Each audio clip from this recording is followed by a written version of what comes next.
Your life exists largely in 2-year blocks. You're going to train for 18 months and you're going to deploy for 6. And for 2 weeks, you'll go dive.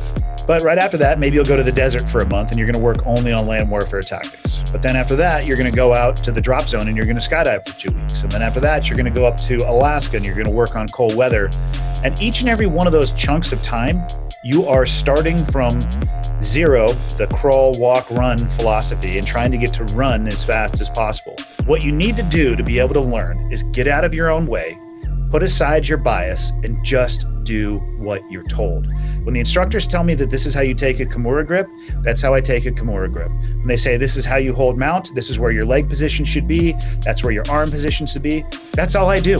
I don't try to put Andy's flair into jiu-jitsu, just like I didn't try to make Andy's land warfare tactics when I was in the SEAL community. I understood the tactic and I did the tactic. I would go in and the guy would say, hold your gun like this, and I would hold it exactly like they said. Execute the drill like this, and I would execute it exactly like they said. And the best thing that you can do when it comes to learning is just get out of your own way and do exactly what you're told.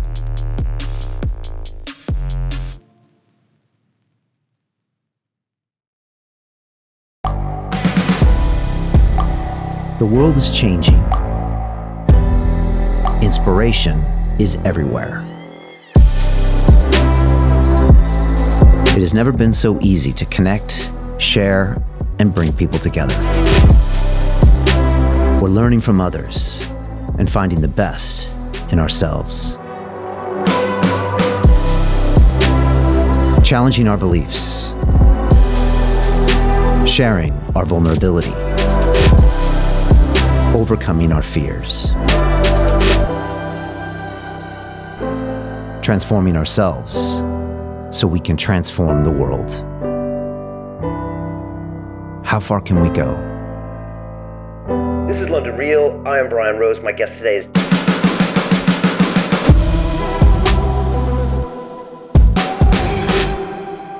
This is London Real. I am Brian Rose. My guest today is Andy Stumpf, the American Navy SEAL, broadcaster, and base jumper.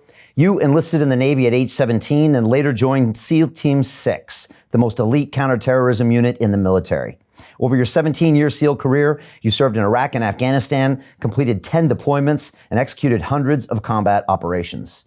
For your service, you were awarded 5 Bronze Star medals, the Purple Heart, the Joint Service Commendation Medal, 2 Combat Action Ribbons, and the Presidential Unit Citation. You are a skydiver and base jumper, and in 2015, you set 2 world records, jumping from 36,500 feet and flying over 18 miles in a wingsuit in order to raise $1 million for the Navy SEAL Foundation. Andy, welcome to London Real. That was pretty good. Thanks for having me. Look, it's great to have you, Andy. I'm so glad we could do this. I've been kind of just paying attention to you for some time now, and there's a lot of fascinating things you do. As far as where to start, I mean, so many places to start, but you strike me as a different kind of Navy SEAL, and maybe you can tell me if I'm off here. You know, because I've heard you at times say, it's almost like you say, you know, look, Navy SEALs aren't superheroes. I've just been trained to do this job really well, and we do it really well. Whereas a lot of other SEALs, and I've had a few on, I don't know, I always feel like there is this superhero era about it. And you seem to kind of cut through and just say, hey, I can talk about my things and we're highly trained, but I'm also kind of a normal guy. I don't know, do I get that vibe from you different, or is that you and your personality? You know, I get asked all the time about the SEAL community, and I am always asked about my career. And my take on speaking about my own career, I feel that truly you should be judged by your peers. And I actually shouldn't be able to give you a grade on, you know, if I were to give you an academic grade on my career from A to F, I would give myself a C or a C minus. And now that's not to say that I wasn't surrounded by people who did seem like superheroes, because I personally felt that way. I was surrounded by people who were more physically capable than me. They were much more intelligent and articulate than me. They were better at shooting, at decision-making, at mission planning, at skydiving, fill in the blank. So there are people out there on both ends of the spectrum. You know, the SEAL community is a bell curve. There's a bottom 10% and there's a top 10%, and then 80% or so in the middle. And, you know, perhaps you have sat down with more people who are at the top end of the bell curve. when you're sitting down and talking with me, we're going towards the other end of the bell curve. I'm the guy who tried to have a career as a gray man, somebody who didn't arrive on any radar screen of any kind. I tried to do my job. I tried to do my job well. I tried to enable mission success and not hold the people back who were around me, but I didn't really feel capable of doing much more than that. So there certainly are what I would consider to be some superheroes in that community. I just don't feel like I am one myself. It's interesting. Whenever I talk to someone in that community, and I have a lot of respect for everyone there, I've learned so many lessons from, Jocko's extreme ownership really blew me away. And, speaking to guys like Goggins and Tim Kennedy, and I always get serious lessons from them, like really serious. But I also feel like since I never served, they'll never actually be able to talk to me in a way, if that makes sense. I always feel like they'd be like, well, you might have done some great things, Brian, and you might win an Olympic gold medal, and you might give a TED talk, and you might, cure cancer, but you've never done what we've done. And I mean, maybe that's true though. Maybe I will never have an experience like that, but I always feel like I'll never be able to know. Is that me just being really paranoid, or is it because going through those difficult things really is a different thing in life? I think it's a combination of a few things. I think it's a lot of people put military service on a pedestal. And personally, I don't think that it should be put there. It's a unique occupation with unique requirements, but it doesn't make the individual who serves unique in any way, shape, or form. You might have some experiences if you operate in a combat environment, and you have to think about the military and the U.S. military as a whole. If you judge or think about the U.S. military from what you see in books, TVs, or movies, it is my opinion that you are going to have a very skewed perspective of what the occupations actually are. About 15% of the U.S. military actually has a job occupation that by definition is supposed to engage in combat. So we're already stripping 85% of the people who are in the U.S. military from some of those experiences that you were talking about, even though they serve the country and honorably as well. And before I say anything else, what I was able to do in the military was because of those other 85%. It's one big wheel and it takes all of the cogs. And one thing that I think is unfortunate is that most of the attention is spent on occupations like mine, and very little is spent on the occupations that enabled me to do what I was able to do. I don't know how to fly a helicopter or maintenance one or service the weapons to the degrees that the armorers did. And I don't know where the bullets came from or the aircraft lift and the intelligence and the weather specialists and all of these things that had to come together for me to be able to actually go on target. So 85% of the military is not designed to touch combat in any way, shape, or form. And then inside of that 15%, I would say maybe 5% of that 15% actually gets to see combat. And I'm glad that you don't have those experiences. It was an incredibly complex, rewarding, challenging, painful environment at times.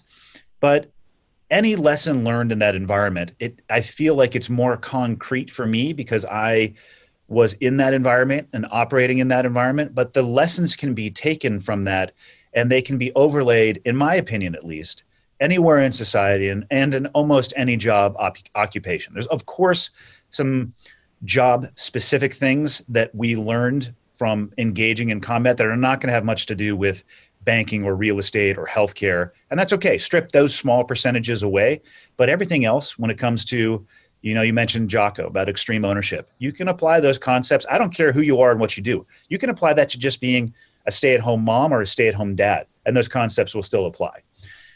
Tim Kennedy, the Army Special Forces background, or Rangers, or MARSOC, or SEALs. The lessons are very similar in all of those communities because the job is actually very similar. I think those communities are defined by their similarities and not by their differences.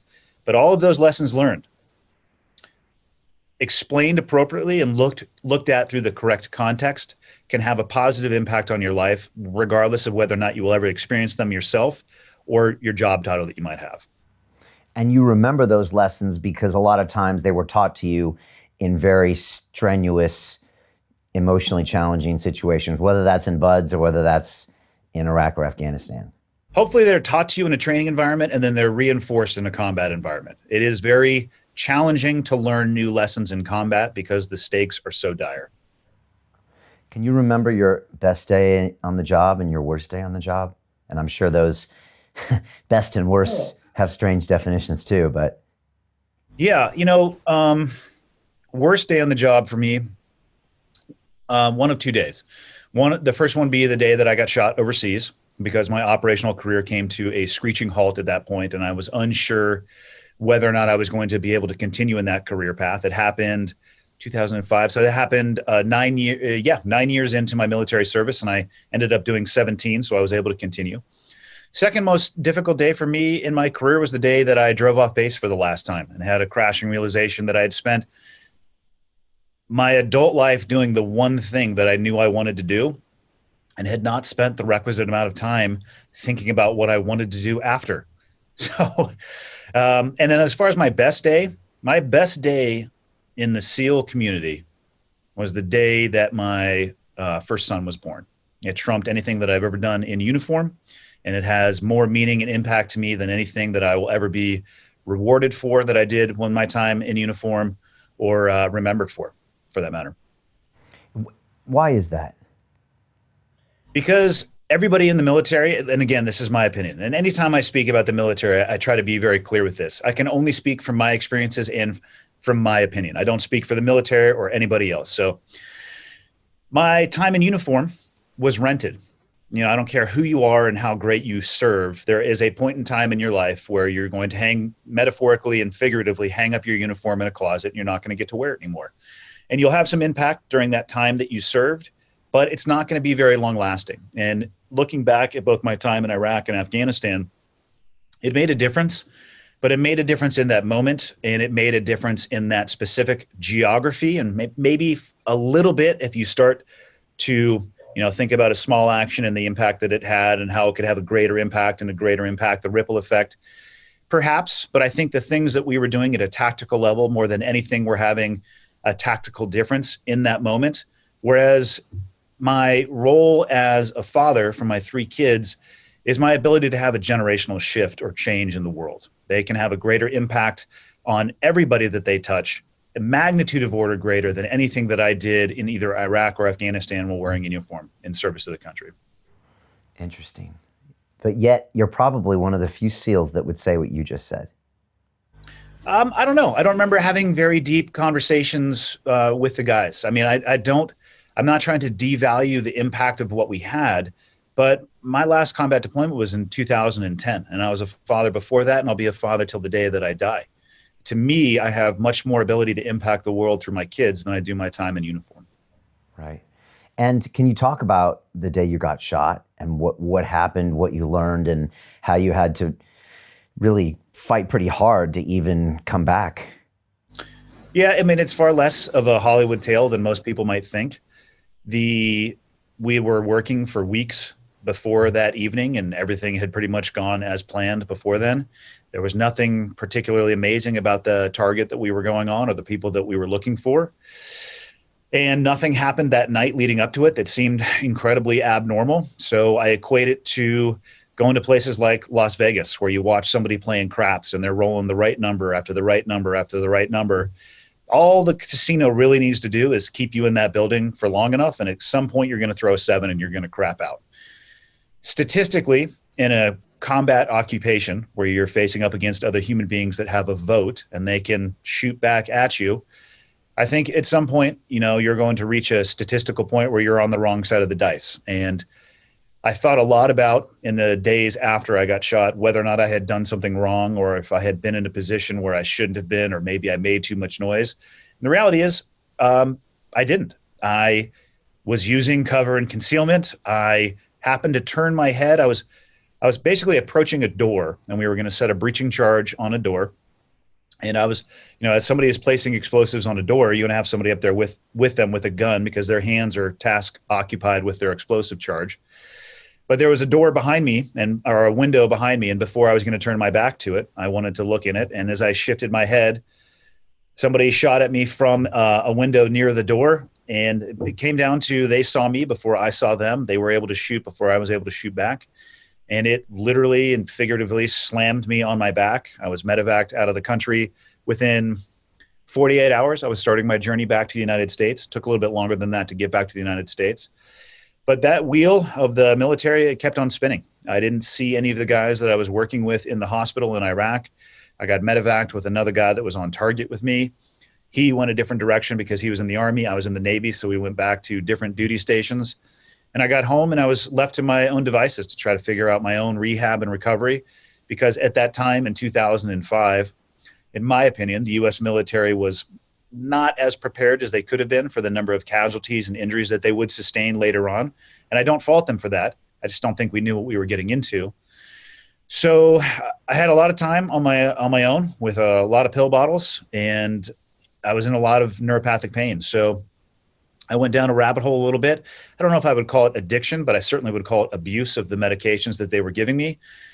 And I think a lot of it was driven because I didn't have a sense of purpose anymore. I didn't know if I was going to be able to operate at the level that I was operating at before. I didn't know if I was even going to be able to stay at the command that I was at before. And the people that I was with, they were still overseas operating at an incredibly high level, which is where I wanted to be.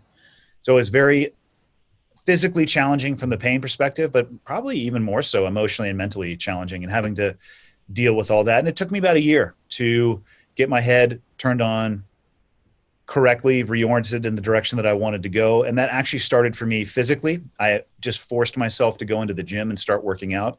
And by physically exhausting myself, I was able to get myself to mentally and emotionally just relax a little bit. And I started sleeping better.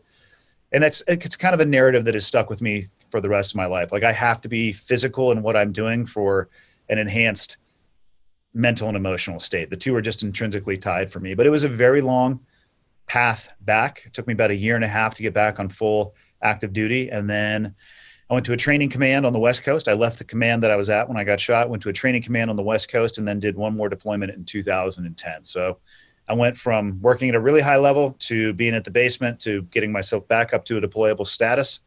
Did one more. I think a lot of that was for me to prove to myself that I was going to be able to do it again. And then the time came shortly after that my body just really wasn't physically able to do the job anymore. Wow. And what were the extent of your injuries? Like, where did you get hit and how did you have to rehab yourself? So the rehab, I mean, there's nothing much that could be done because the injury that I sustained was largely neuropathic. So I got shot in the side of the hip from about 15 feet away from an AK-47. And the round either directly interacted with my sciatic nerve, or the window had some metal rebar in it, and the round probably nicked one of the pieces of rebar because as it was spinning on its way towards me, it was coming apart a little bit. So it wasn't one just bullet hole. It kind of spackled the side of my leg. So the round either clipped or cut my sciatic nerve, or if you've ever watched ballistic gel, as a bullet comes through it, it makes a little bit of a wave as it distorts the ballistic gel. That also could have interacted with my sciatic nerve, but it basically short-circuited my left leg from the point of impact all the way down to the terminating point in my ankle. So I was a hemiplegic for almost a year, which is basically paralysis of one side of my body. And I was distracted during the daytime because I was focusing on whatever was going on in my day. But I would lay down in bed at night and try to sleep, and I felt like my leg was just on fire. The best description is dipping my entire leg in gasoline and then just laying in bed and lighting that on fire. And it was inescapable, which of course took me to, the pill bottles and washing it down with booze, which is not actually resting. That's just passing out. So that didn't help. But there really was no rehab. I was told by far more doctors with far more education than me. I would go and I would ask them, what can I expect? And my answer would be shoulder shrug. I don't know, and I would look at them and say, I didn't go to medical school and I don't know either. So could potentially I get a different answer from you than that? And they would say, a millimeter a day and maybe an inch a month of regrowth. And hopefully at some point the nerve will start to regenerate itself, but it would need to go from the point of impact all the way down to my ankle, which was a few feet away. And it never really did. It stopped about 2 to 3 inches below the kneecap. So I still have some really bad residual nerve damage in my left leg. Pretty common occurrence for me is to roll my ankle because I have a really hard time with stabilization and muscle control. So the rehab is, I don't know when it stopped becoming rehab and it just started becoming, this is the way that I live my life now. But most people, it's so funny, the human body and its ability to compensate. Most people who don't know that I was shot would never know because my walking gait is normal. And I just kind of know how to guard against physical activities that stress my ankle. And it's not something I tell people, Like I meet them for the first time, be like, hey, let's have a cup of coffee. By the way, I got shot. So it's not, they might find out a year later, and the most common response is they're shocked that I actually sustained that injury, because I'm able to live a very fulfilling life and be as active as I want to be. And you redeployed even with that injury. I did, but it got a little bit touchy towards the end of that. Like I said, my ankle rolling and the stability in my ankle is difficult enough for me as it is with just my body weight. And you start adding 60, 70, 80, 90, 100 pounds of additional body weight, that lever that's getting torqued on gets worse and worse and worse. So that deployment, I was able to nurse my way through that, even though there was some pretty catastrophic rolls of my ankle. But I don't think I would have been able to continue on past that. What would have happened is I would have been a physical liability to everybody else that was around me, and I wasn't willing to put that risk on top of them. Wow. And on top of that, you're dealing with this strange situation, like you said, where you've got nobody from your unit, you're home, dealing with your injuries, nobody to talk to, probably no therapy, whether it would have helped or not. I mean, that's a very strange situation to be. And also back at home in America, all of a sudden, that must be a very strange place to be. It's hard to describe. You're geographically, you're in a different place. You go from being on a very kinetic target to being back in your house within 4 to 5 days. Young child at home at the time. My wife at the time was pregnant with our second child. It's a jolt to the system, but it's also a jolt to the system that I was a little bit used to at that time, that integration, because it wasn't my first combat deployment. It was the first time I had come home in that capacity, but it's challenging. It takes you time to unwind from the mindset you have overseas and to unravel. Well, maybe unravel is perhaps a bad term.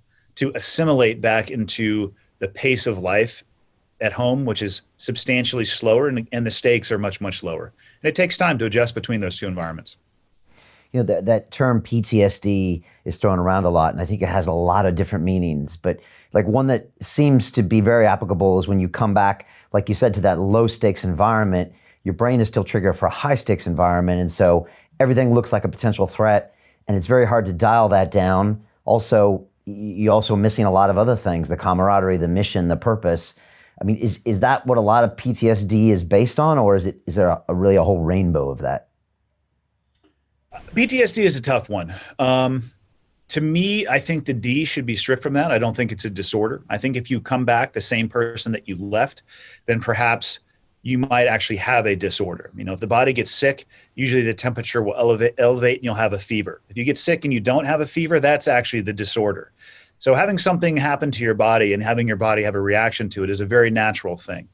And post-trauma in general affects people very differently, even inside of the SEAL community. There's people that are bothered by very little, and then there are people who are bothered very much by very little. And it's tough to judge, and I don't think you should judge anybody in comparison to anybody else. It's an individual journey.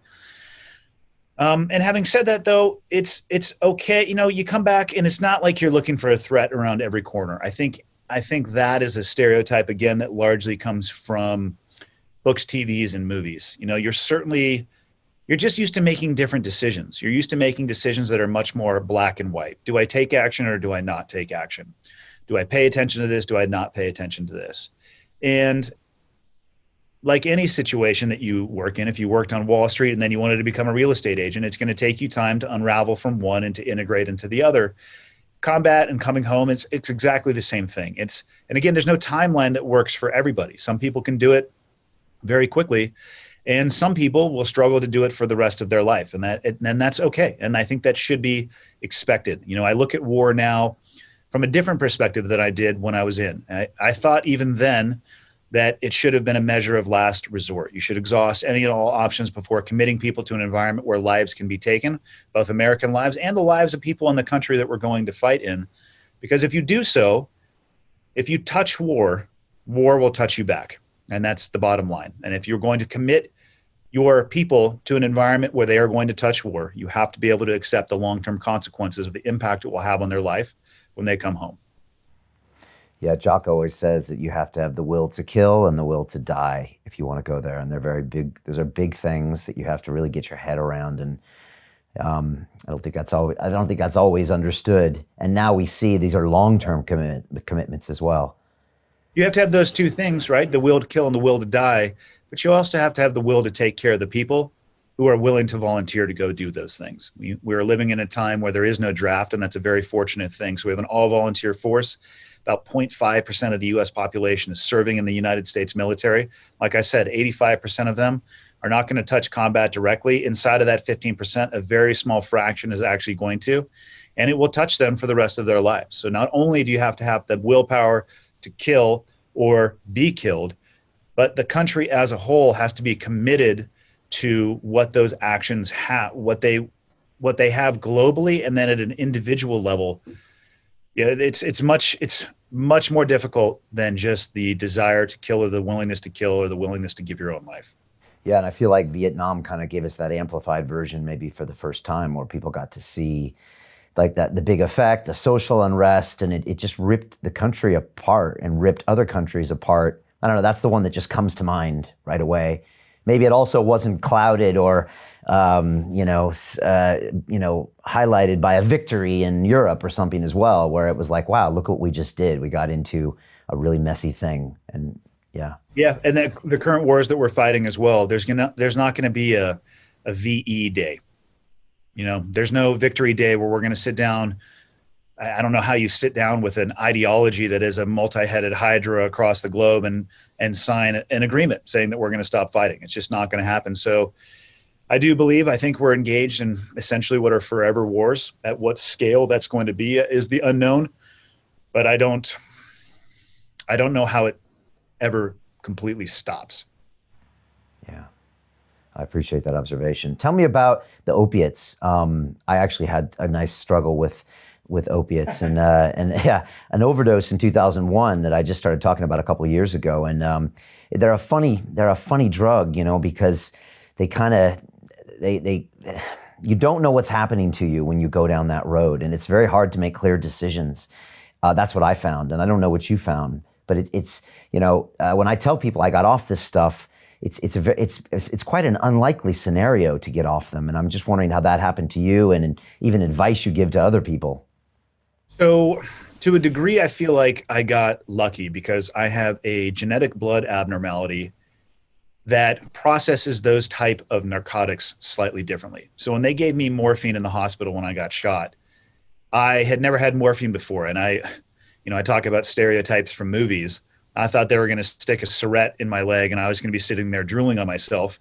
And the first time they gave me a bolus of morphine, I remember kind of just sitting there like, hey, when does the party start? Because my leg hurts still.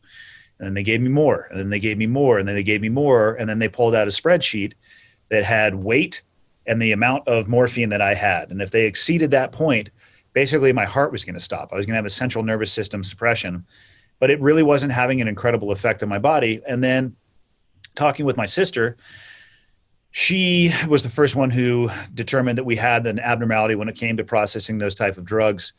And others, actually. They were trying to put her out when they were taking her wisdom teeth, and they gave her the classic count backwards from 100. Most people make it to 97 and then they pass out. And my sister's sitting there 15, 14, 13. She's making it all the way. And they get to a point where they can't even put her out. So we have an abnormality that processes those types of drugs differently. So for me, Percocet and Vicodin, it doesn't do very much for me. I didn't get a lot of pain relief from it. I think I was getting more of the pain relief from the alcohol. So I didn't get addicted to opiates per se. I got into a really bad habit of combining opiates and alcohol. And for me, it was more the alcohol that was providing the relief. I just happened to have readily accessible in front of me, as many Percocet as I wanted, as many Vicodin as I wanted, as many oxycodone as I wanted. And eventually I ended up throwing them away, and it had no impact on me. So I got very lucky in that respect. So I'm probably not the best to talk about that particular type of addiction. Right. And then you decided to get in the gym and start sweating it out. Yep. It's funny. I've talked to both Jocko and Tim Kennedy, and, Jocko said, get a mission. That's what he said. When you get back, get a new mission. That's his advice to people that struggle with going down destructive routes. And Kennedy said, train, eat good foods, stop drinking, and stop telling yourself you have a problem. That's Tim's advice that he gave me last week, I think. So I don't know. Those were their thoughts as far as to how to kind of move through a lot of that stuff. I mean, I'd combine the two. Again, I'm not a fan of broad prescriptions because the more broader your prescription, the more inaccurate it's going to be for a lot of people. Telling people to find a new purpose, yeah, that sounds great. That's a good soundbite, but that's not easy. That takes a lot of soul searching. It takes a lot of looking inward and determining why you want to do the things that you want to do. What is it that intrinsically motivates you? Tim's advice to train, yes, that's awesome. And like I said, for me, physical health and mental health they're tied. I have to have both. But if you can combine training with a new mission or a new purpose, it's going to help you in those days where you have less motivation. So I think you should combine the two. And just saying, hey, stop telling yourself that you have a problem. I don't know if that's a complete solution either, because some people do have problems. I think the more valuable lesson that could be learned, or the more valuable conversation you could have with yourself, is, hey, you know what? I'm not doing well. I actually think I do have a problem. So instead of telling myself that I don't, what I'm going to do is dive headlong into finding some help and support. And I'm going to be vocal about this, and then try to find as many people as possible who are struggling with the same things and try to help them as well. Right. Oh, that's super good advice. You have a term, I think I've heard you say, that is danger brings clarity. And I think you said that when people asked why you base jump and skydive, but I think you've talked about the times you had overseas where you noticed that danger did bring you some clarity, and it was something that I think you found somehow soothing as well. And maybe that's why you pursue some of these other aspects. Am I getting that right? Or is there a better way to explain that? I'd say you're 95% there. And it's not something that's unique to the military. There have been books written about this. And the most common term that I've heard to describe that headspace is the flow state. And people find it all the time in high level sports, whether that be, I've heard it, ski jumping, for whatever reason, rings that I've heard it true to me. I've heard professional shooters talking about it. I've heard MMA fighters talking about it. I've heard people who publicly speak talk about it before they go on stage. It's more than, I don't know if it was caused by the danger, because I've been able to find it elsewhere. A good example would be jiu-jitsu, where there really is no danger. You're simulating murder with a buddy, and you've made an agreement you're not going to kill each other. So there's really not that high of stakes. You're not going to die. But you can find that state of hyper-focus, hyper-attention on just one thing.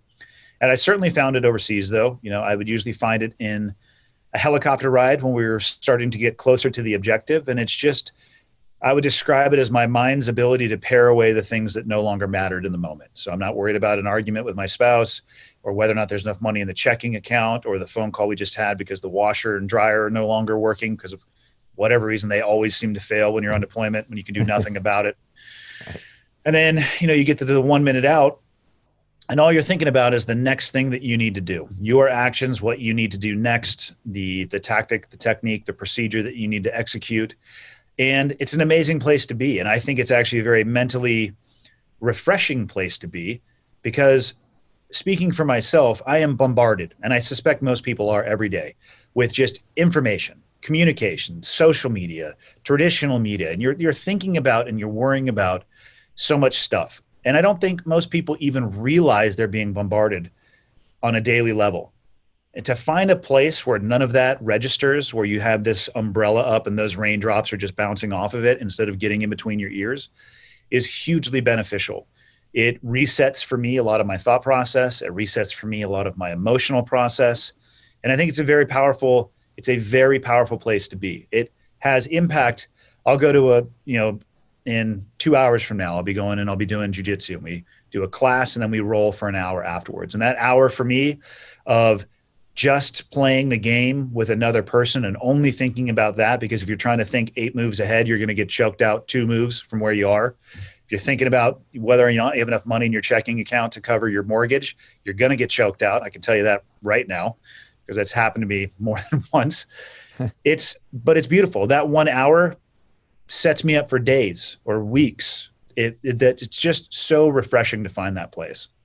Yeah, I think we're all looking for that place. And some people can find it in cooking, slicing vegetables, because they have to focus on something. But for me, two things I can think of that aren't necessarily a high danger factor is jiu-jitsu for sure. When I go in there, I know there's no way I'll be thinking of anything else when I'm on the mat. I'm rolling no gi with a black belt who's just trying to take me out. I just know it's happening. And Yeah, then go ahead and think about something else while you're rolling with the black belt. Let me know how that works out for you. yeah, I don't even think about other stuff at that point because it's just, yeah. And there's something beautiful about that for sure. Yeah. And that's probably why I keep going back. And then cold water as well. When I jump in and do like the Wim Hof stuff, or I jump into a really cold thing, sometimes I just know that's always going to do it. So I go there and I just know it's going to reset me in a great way because my body's so shocked that there's nothing else to think about at that point. So, and I think that's the key. You identified two things for yourself. I've identified things for myself. And it's very easy to listen to other people talking about what works for them and to chase those things. And I'm not saying that's a bad start, but don't get frustrated if what works for me or for you doesn't work for somebody listening or watching this. Take the time. Maybe it is slicing vegetables for you. And if you can do that, slicing vegetables, then slice vegetables. Figure out what it is that works for you and then dive headlong down that path. Yeah, quiet the mind, right? No mind, I think the samurai used to call it, or something like that. Talk to me about, you said in the SEAL training, one of the greatest things they taught you was they taught you how to learn, or that you learned how to learn when you were there. Just wondering like how they did that and how maybe other people could learn from those lessons. Yeah, so you look at the story arc of a conventional SEAL team, and it's your life exists largely in 2-year blocks. You're going to train for 18 months and you're going to deploy for 6. That 18-month time period is probably broken up into 2 to 3 week individual blocks of training. And for 2 weeks, you'll go dive, scuba dive, or actually you're not going to do any scuba diving. You're going to be doing closed circuit diving, which just means no bubbles escape. It's a sneaky way to move around in the water. Because obviously if you're above the surface, you see bubbles, you're like, hey, what's causing those bubbles? But right after that, maybe you'll go to the desert for a month and you're going to work only on land warfare tactics. But then after that, you're going to go out to the drop zone and you're going to skydive for 2 weeks. And then after that, you're going to go up to Alaska and you're going to work on cold weather. And each and every one of those chunks of time, you are starting from zero, the crawl, walk, run philosophy, and trying to get to run as fast as possible. And you have various experience levels from people who've done this cycle 5, 6, 7, 8, 10 times to somebody who's on their first cycle. So we have to train to the lowest common denominator, but also in the back of our mind, think about the performance of the team. So it's new skill set after new skill set after new skill set ad nauseum throughout the course of a career. And you get really good at, to answer your question, do they teach a structured approach to learning? No, I don't remember any specific brief where they said to me, Andy, this is how you learn. So when I talk about this, it's me looking in the rearview mirror and understanding why we were able to learn these new skills. And the number one thing is they always laid out for us standards, and they always gave us a skeleton or a framework moving forward. So they took the time to teach. That's the first thing they did, is they laid out the objective, where the standards are along the way, and how we were going to get from where we are to that objective. And the biggest thing that I can recommend to people, and this again ties into jiu-jitsu, so you can let me know how your own experience goes. The biggest thing that I've noticed for people when they want to learn jiu-jitsu, and especially if they come from another martial arts background, is they have a lot of internal bias when they get there. They want to say things like, well, what about doing it like this? Right? An instructor will say, hey, when you're going to get a Kimura grip, this is how you do it, or side control, or mount top, this is where you need to be. And I'll see people in class raise their hand and say, well, I've seen it done on YouTube like this. And inside, I'm telling myself, well, what I want to say to them is, shut up. What you need to do to be able to learn is get out of your own way, put aside your bias, and just do what you're told. When the instructors tell me that this is how you take a Kimura grip, that's how I take a Kimura grip. When they say this is how you hold mount, this is where your leg position should be, that's where your arm position should be, that's all I do. I don't try to put Andy's flair into jiu-jitsu. Just like I didn't try to make Andy's land warfare tactics when I was in the SEAL community. I understood the tactic and I did the tactic and I trained to that standard. And when we would have new instructors come in, we got to go to the highest level of shooting instructors year after year after year. And they all teach differently. And I never once said to one of the instructors, well, this guy taught me this, because I'm not trying to challenge them. I would go in and the guy would say, hold your gun like this. And I would hold it exactly like they said. execute the drill like this, and I would execute it exactly like they said. I have the rest of my life to worry about the bias or time off of the range, but I want to go to learn. And the best thing that you can do when it comes to learning is just get out of your own way and do exactly what you're told. Wow, it's powerful advice. Yeah, that's really powerful advice. Although I could say the normal person would never do that, right? Because we just bring so much to the table. But you know what, though? That's okay. You can learn. Watch people who are really good at learning new skills. I mean, of course, there are some anomalies when it comes to every species. And there are some human beings who are unbelievable, and it seems like everything comes natural to them. But they're the anomaly. So don't try to model yourself after the anomaly. Maybe try to model yourself after the norm.